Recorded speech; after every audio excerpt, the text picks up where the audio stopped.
Check it out. Pizza dough.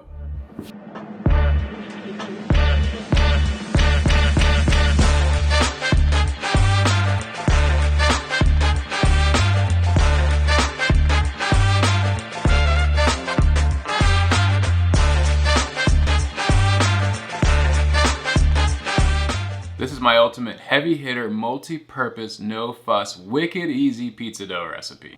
It's gonna cook up amazing in a home oven, a Gosney or Uni type oven, and will even make a pretty good Neapolitan-ish type of pizza in a wood-fired oven. So keep watching to learn the secrets of my super simple, no fuss pizza dough recipe.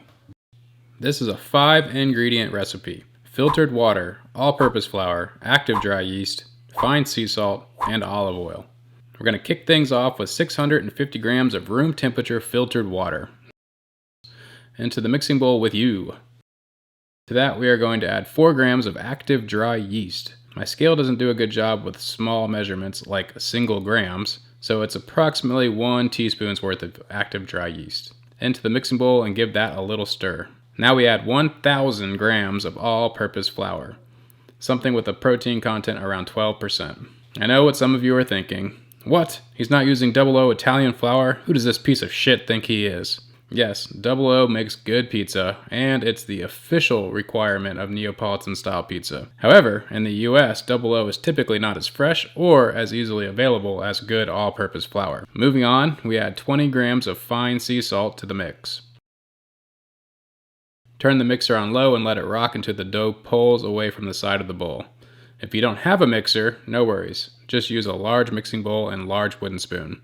The dough is wet enough that you'll be able to mix it just fine by hand. When there is no longer any dry flour left on the sides of the bowl, probably about 5 minutes, go ahead and add 20 grams of olive oil. Continue to mix for an additional 10 minutes. You now have a kinda shaggy wet dough. We're going to hand mix it for just a few seconds and then cover it and let it rest at room temperature for 1 hour.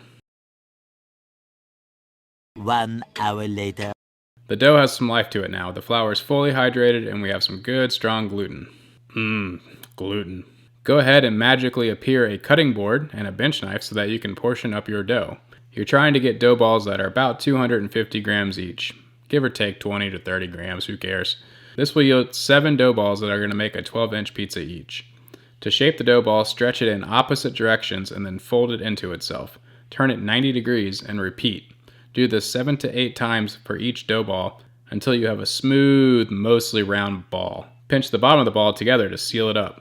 Place your dough balls into a lightly greased container and cover. You're going to put those in your refrigerator and let them proof for 24 to 48 hours. When you're ready to make pizza, pull it out 30 to 60 minutes ahead of time to let it rest at room temperature. To get your dough ball out, just work your hand around it to release it from the bowl. Plop it down on a floured work surface to be stretched. And all you have to do is stretch, top, and bake on a pizza stone or steel at 500 to 550 degrees for 7 to 10 minutes. Bam! Seriously, look at that beauty. Don't you just want to put that in your face hole?